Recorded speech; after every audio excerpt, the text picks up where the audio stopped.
Hey everybody, what is going on? Hexlex here. Got another Master Duel video for you.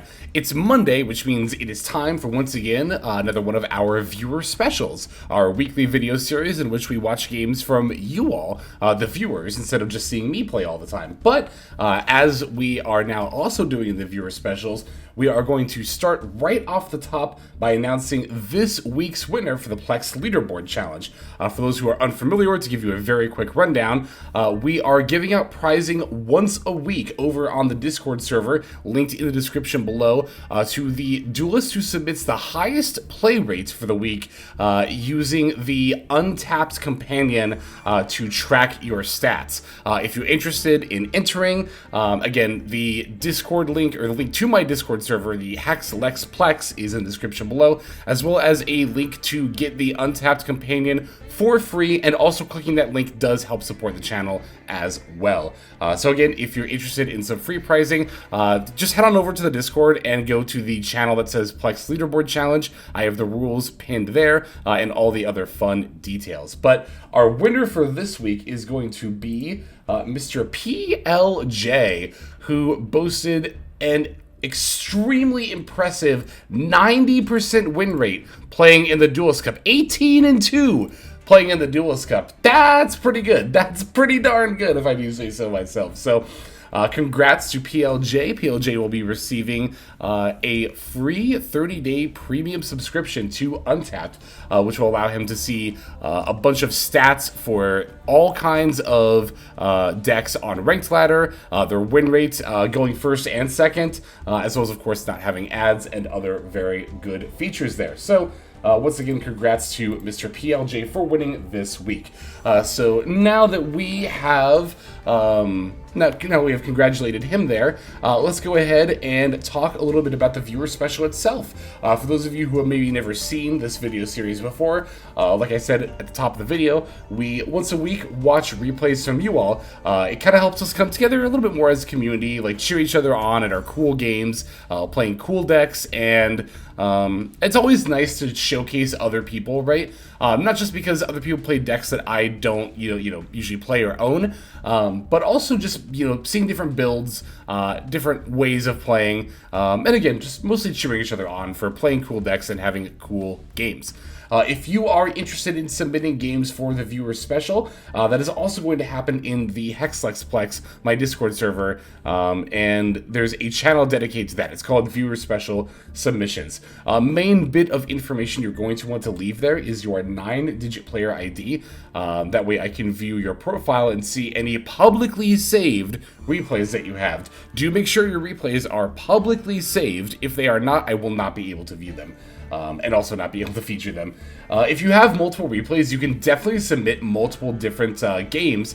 Just make sure that we're not submitting the same game over and over again. And also, if you have one game specifically that you want me to see, please make sure we're leaving some kind of information, such as the opponent's name and or the date and time that you played the game, so that way I know specifically which game you want me to watch. It's also nice, too, if you want to leave just a little bit of info about the duel. It's very helpful if you just even want to say, like, I played this deck versus this deck, or you can talk about how the game went. That is all good there. Also know that, we only get to feature so many games per week, but we do this literally every single week. So even if you didn't get featured this time around, there's always the next week. And also, even though we only feature, like, 3 games per week, I still watch all of the games that come in, which is definitely more than 3.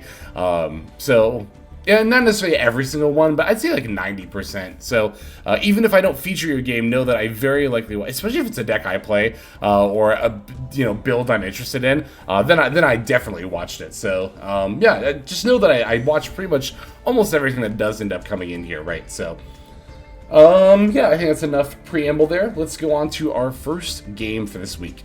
Alright, so our first submission is coming to us from SM, who has a game where they are going to be playing Nimia versus Labyrinth, and I believe that's going to be this game right here.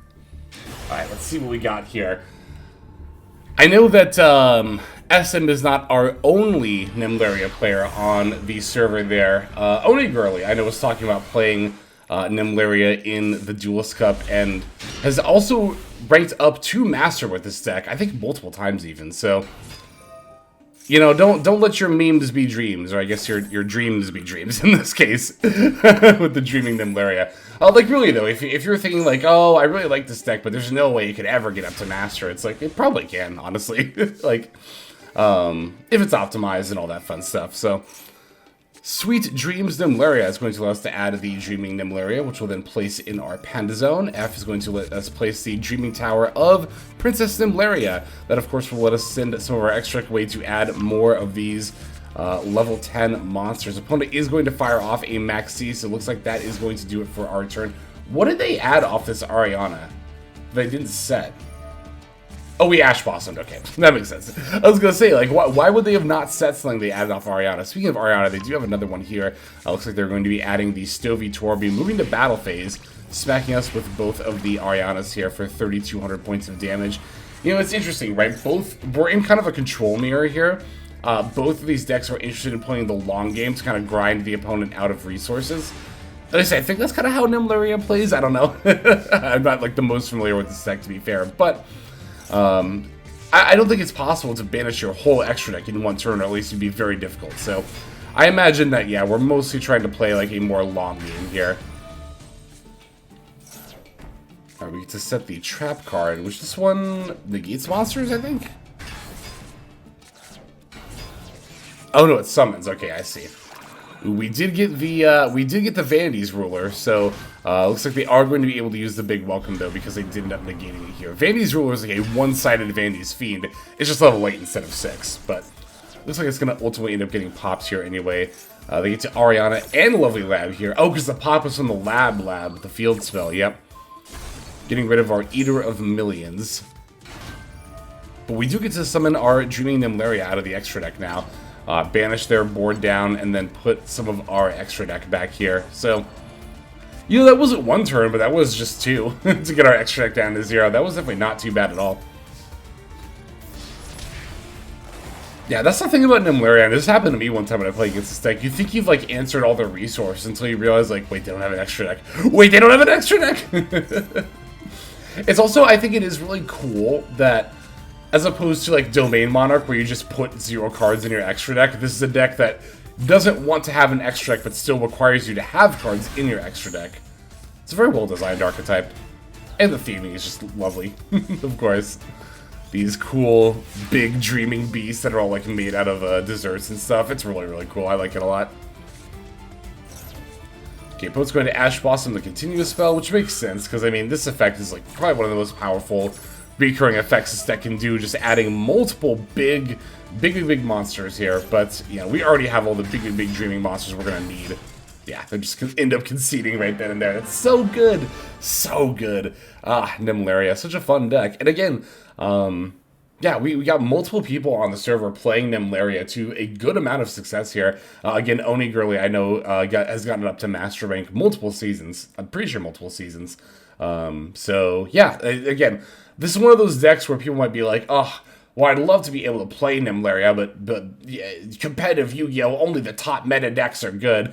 Honestly, like, I understand that frustration, but when you get into that kind of mentality, you're only hurting yourself, because it's just not true. It's just not true. You can definitely experience a very good amount of success with a wide range of decks.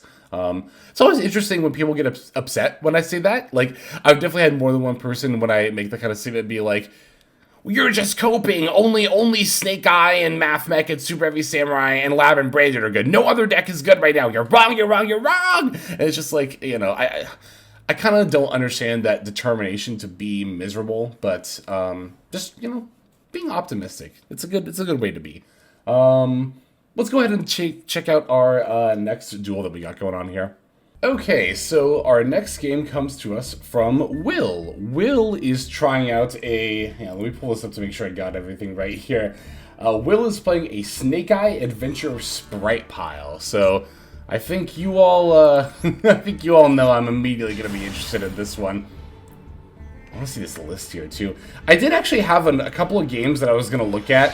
One was like Magic-y, the other was Dinos, but unfortunately, it doesn't seem like the duelist IDs were entered correctly. Because I tried typing in the numbers, but nothing came up. It said no profiles were found. So, Just make sure we're also checking our duelist IDs and entering them correctly. I had a couple of cool-looking duels I wanted to watch, but did not look like I was able to see them there. So we're on a 60-card build, and we open Nimblebeaver. That's it.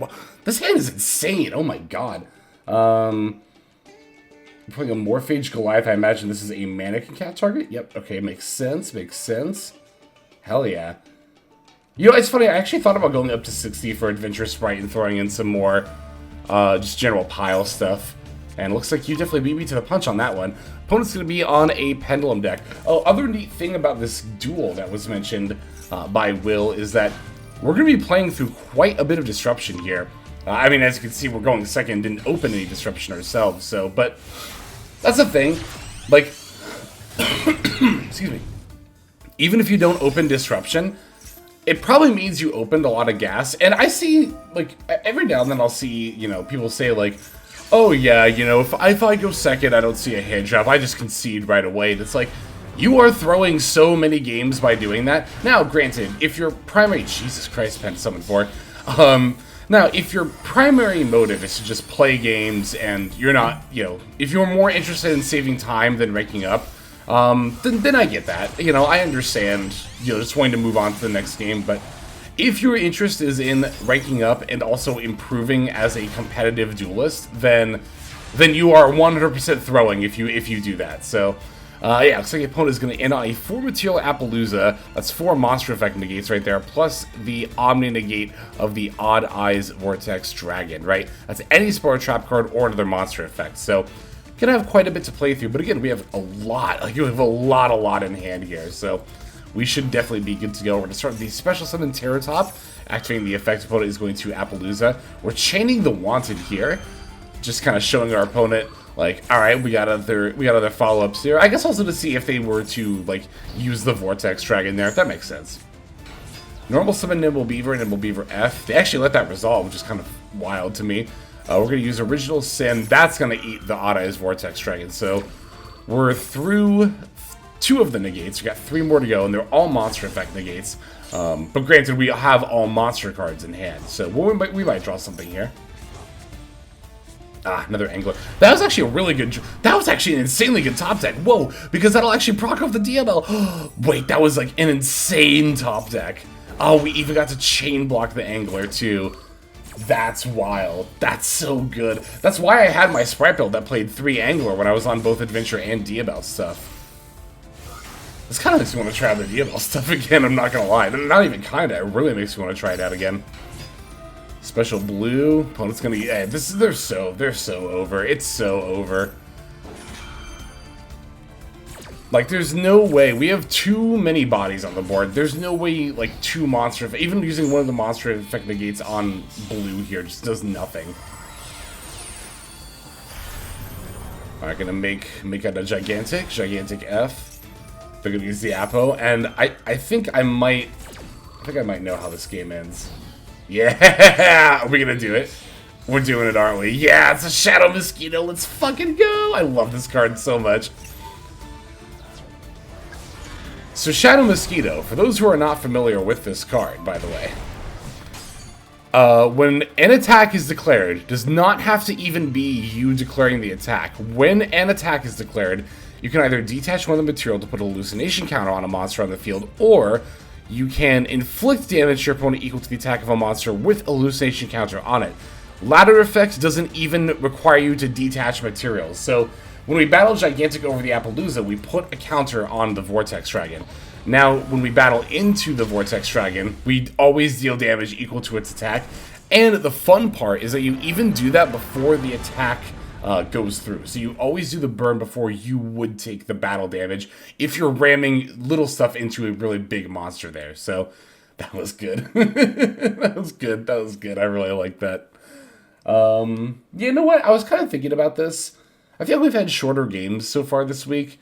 So let's actually do 4 games instead of 3. How about we do that? How about we show off 4 duels? So normally we'd be going into the last one here, but no, I'm going to show off 2 more. Let's see the next one.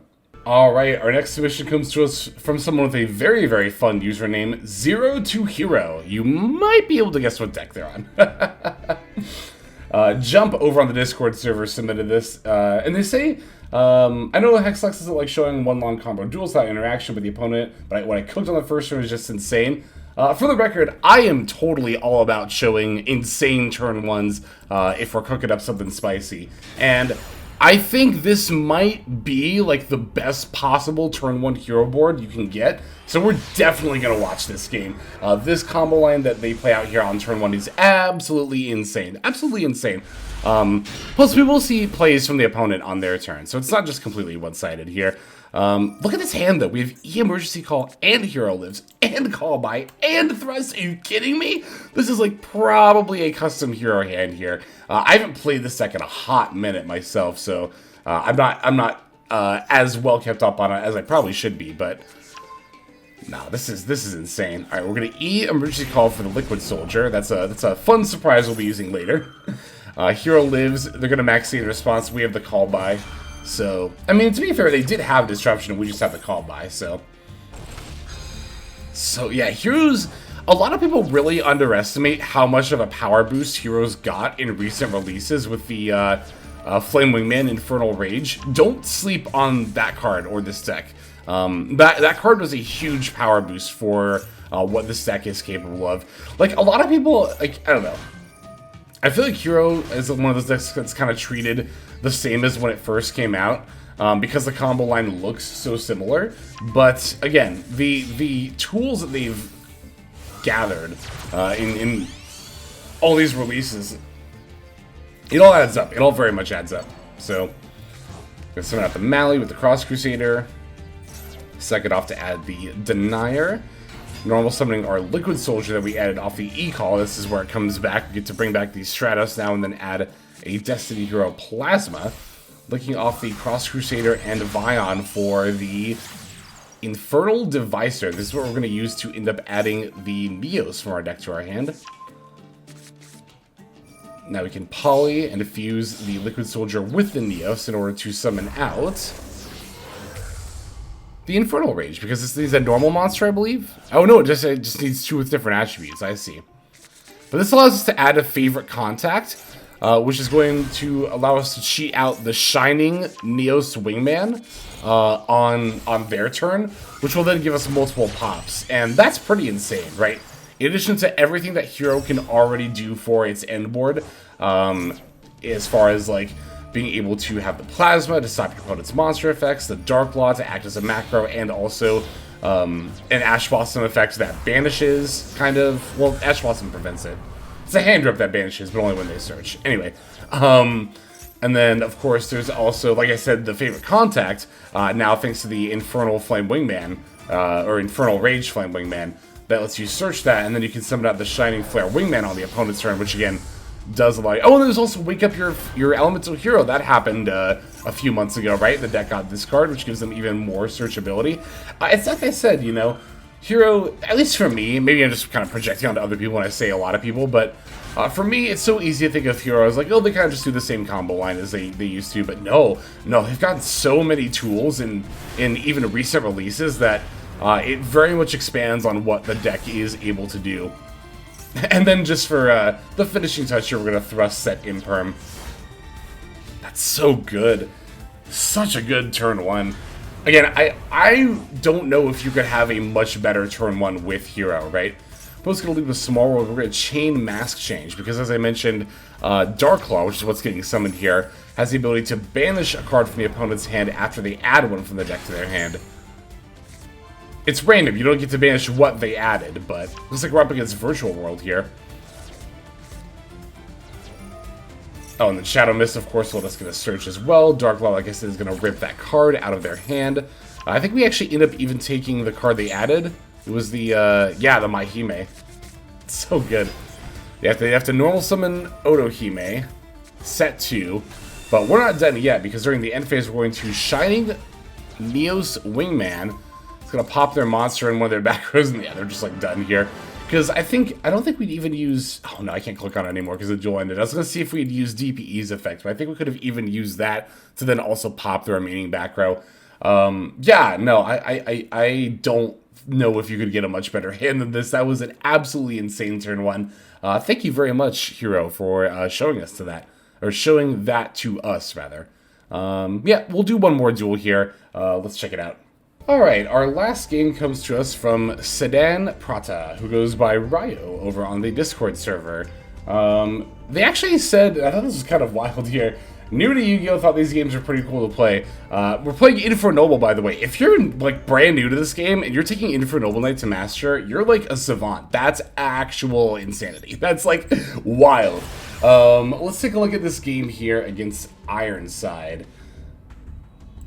Yeah, if you really are, like, brand new to the game, and like I said, piloting Infernoble, which is a pretty infamously hard deck to play to Master Rank, that's wild. You must be very, very good. Very, very good here. Our hand is also looking pretty good here. We got the Heritage of the Chalice and the Maxi in response to that. This is something I talk about all the time, about using Maxi at good moments. This was not a good moment to Maxi. This is just a search. Why would you Maxi in response to a search? Moreover, why would you wait to the main phase to Maxi in response to, not even a special summon, a search? Because we actually have the triple attack to punish our opponent here, so... This is why I say, like, again, so many people are like, oh, it's just Maxi, it's such a skillless card. It's like, that's not true. Like, I don't like Maxi. I'm not gonna pretend like it makes games more skillful.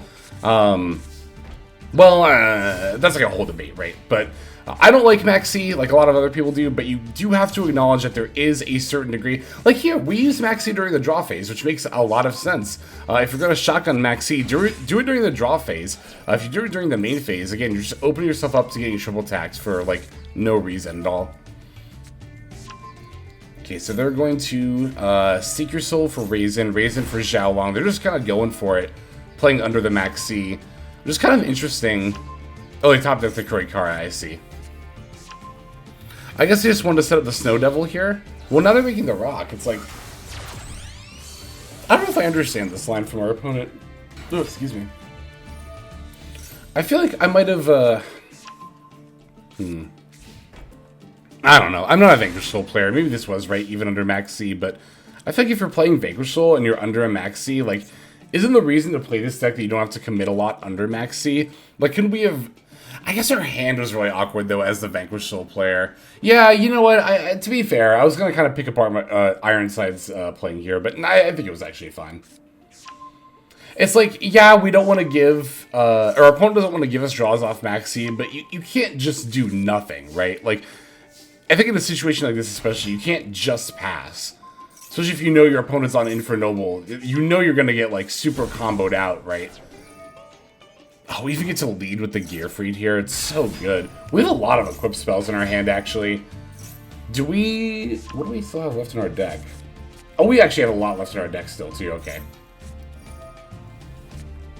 Okay, that's good. Alright, so they're going to use the... Oh, they're using the all three effect, okay, of the Snow Devil here. So... Alright, there is the Heavy Borger. That's fine. It's going to give them a draw, right? Well, if they have a Dark Monster, it'll give them a draw. I don't think they actually do have a Dark Monster, do they? Don't we know their hand, isn't it? Stake Your Soul, Raisin, Valius, Kurikara. I wasn't paying attention to what the last card is, but I think we know pretty much their whole hand at this point. Yeah, they don't have it. I didn't think it was Riseheart. That's right. Okay. Yeah, they didn't have a Dark Monster. I knew that much. All right, so we do take the burn, but it's not really that big of a deal. We can special the Turpin here. Or is that a normal summon, actually? There's Isold. That was a special summon. Okay. Isold's going to add us the Fire Flint Lady. Makes sense. We're not really going to use it here. We still have 4. That is one thing that is definitely better about playing, like, more equip spells, right? Because my last build, I took out, like, the Bamboo Swords, and as a result, lowered the overall number of equip spells in the deck. But I will say, having more in the deck is definitely good a lot of the time, especially for grindier games, or just, like, I guess in this game we just happen to open a lot of equip spells, right? So... yeah, here's my personal checkpoint for Infernobles. I know if I'm summoning Angelica while Promethean Princess is on the field, I'm doing things right. It's like I talked about in that last deck profile I played this deck, you know, in a long-form combo deck, it can be very daunting to feel like you have to memorize the whole line, or, you know, even if the combo line is more freeform, like Infernoble. Infernoble's a lot like Dragon Link. Like I said, the combo line is both long and freeform, and that can be very intimidating, but that's where I find the concept of checkpoints, right? Just kind of reminding ourselves, like, okay, if I can summon out Angelica while having Promethean Princess up, then I know how to combo out from there, right? Alright, equipping the Charles. Popping our opponent's Borgia, but they're going to use the Valius to bounce the Borgia and then summon it. Makes sense. Oh, and now they have all 3 for Valius. So I think they can pop a card, right? Because they have a... Yeah, no, they don't have an Earth. They don't have an Earth anymore. That's right. So they can make Valius unaffected. Because that... I don't know. What do they have to reveal for that? Oh, no, they can't, because they have to reveal an Earth for that. So they can't do any of Valius' effects. Never mind. We got the Rain 2. Still main phase, by the way. Now we're just casually flipping up Original Sin. Looking off the Renaud with the Promethean Princess in order to summon out the Ferocious Flame Swordsman. Moving to battle, we can battle over their Valius, which again, with no Earth monsters in hand, can't use either of its effects. Oh my god, and we have, so... Oh my god, dude, that's so ridiculous, so good. So we have here, we have ourselves a Spell Trap Negate. We have a, oh, we actually don't have the Quick Effects pop because the Roland is still equipped, but we do have the Spell Card Negate as well as an Ash Blossom. So it's like, I think we're probably going to be pretty good here. So opponent's going to lead with Stake Your Soul. We're choosing to negate, oh, because then we can send the Roland and then get the equip back. That makes sense. Okay, yeah. And it's like if they top deck them to a spell, we have the ring still. Oh, but they have the Kurikara, that's right. Ooh, that's why we were supposed to let the ring go. I actually forgot about that. Listen, I was keeping track of their hand. Listen to me, keeping track of their hand the whole time and not even thinking about, like, the implications in having something like Kurikara. Okay, we get to Ash Blossom the Raisin here. That's obviously very, very good. Ooh, and we're going to quick effect to equip the Roland as well. This will give us the monster effect negate for the Phoenix Gearfried moving forward too.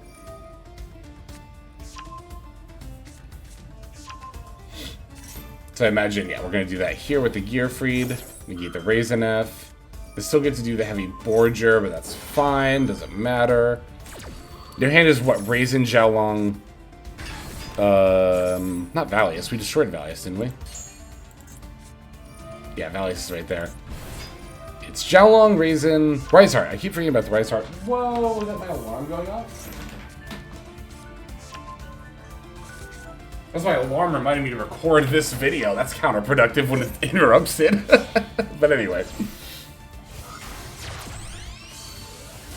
Alright, Rock of the Vanquisher coming out. Like, we might be out of negates, but like, there's not too much more. They don't have an Earth for Valius, do they? Pretty sure they don't still. Unless I missed something while I was walking away. Let's go get my phone. Yeah, I don't think they have a, I don't think they have an Earth still. So the Valius is not... I mean, if they don't have an Earth monster, Valius is just a 3k vanilla. It doesn't do anything, so... Top decking the Neo Space Connector was really, really good, honestly. I don't think you need me to tell you that, but... Yeah, using the quick effect roll-in as soon as possible. Just making sure we're getting that monster effect negate. There's summoning out Raisin. We can summon out the Aqua Dolphin. Gearfried's going to negate the Raisin. We can also, at some point, use Aqua Dolphin's effect. Although, I wonder if the Fire Flight Lady is more valuable here. I don't know, actually. There goes the Raisin. Yeah, again, we caught them in a really good cycle. Good for us, bad for them. Cycle of VS monsters to have, because Valius is their only Earth and Borger is their only Dark, which means they can't use Valius at all, like I mentioned earlier, but also they can't draw to kind of get themselves out. Oh no, they have Mad Love now, and they didn't draw. That's interesting. I guess they're just kind of trying to go for the win at this point, which makes sense. Bringing out a big ol' Appaloosa, 3 materials, just kind of saying, yeah, we're done dealing with your monster effects here. Oh god, we get to do so many equips from the graveyard here, too. Including equipping the Valius on the field on top of that. I actually totally forgot that Phoenix Gearfried can do that. Wait, was that a Phoenix Gearfried effect? Oh yeah, equip one face up, yeah, okay. I was gonna say. Looks like we're not done, though. Are we going for a rank 4? This is the Artorias. Yep. Equipping the Joyous. Joyous gets to add back the Renaud. Summoning out the Renaud after this, I imagine. Yep, Renaud F to add back the Fire Flint Lady, which we can also summon now. Ooh, what else are we making here? We're synchro summoning. Oh, is it Baron de Fleur? It is, in fact, Baron de Fleur. Oh my god, and then now we get to reload our graveyard. Yeah, we're so good here. We have multiple monster negates. We have the Omni negate. We have the Maxi. Yeah, it's Jover. It's super Jover here. And we know their hand is Madlove. It's Madlove, Riseheart, something. If I was the one actually playing this game, I'd probably be... I'm not going to make any guarantees, but I like to think I'd be paying more attention to what's in their hand, but... We even get to barrel him back for the Phoenix Gearfried after we use the Omni. It's so good. Yep. Normal summon Madlove. We're just going to negate that. Borger. Yep, that's fine. So we can just negate that too. Last card in their hand is Riseheart, and they lose. Beautiful. Beautiful duel. Very, very well played, Sedan. Very, very well played. And thank you to not only you, but also everyone who submitted, not only who submitted games for the viewer special, but also who entered the Plex leaderboard challenge. Again, gotta give a congrats to Mr. PLJ for winning this week's leaderboard challenge.